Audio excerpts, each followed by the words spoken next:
New Mexico's governor has said things like sports events and movies are still a long way off, but the results of a recent KRQE survey show a sizable group of New Mexicans think those should be happening now.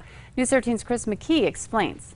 New Mexico hasn't really had a crowd at a sporting event or movie theater since March, and that is something that we heard today that a lot of people miss.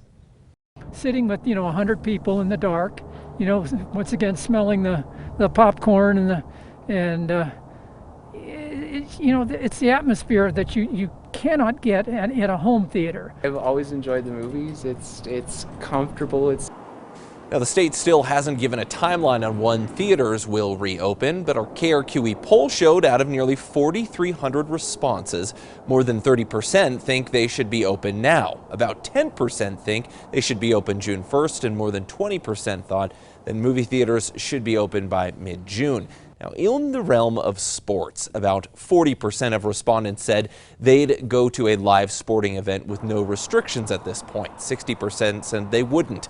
Even if sports were allowed by state rules, it's unclear if any leagues would even have games with continued social distancing expected, which could, of course, limit the number of fans inside of venues. New Mexico United's league, the USL, has postponed their season indefinitely, while minor league baseball as well has halted the Isotope season. With no TV money, a minor league team would lose money, even more money rather, by playing in empty stadiums. We are here for the fan experience. And without fans in the ballpark,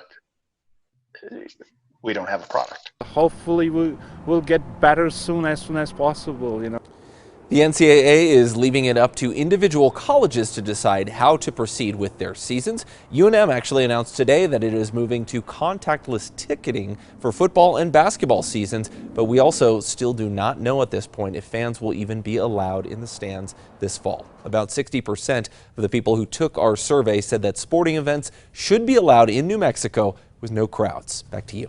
Okay, thanks, Chris. Now, the NMAA finished the state basketball tournament, you'll remember, without fans back in March. They haven't said yet what they're thinking for sports this fall.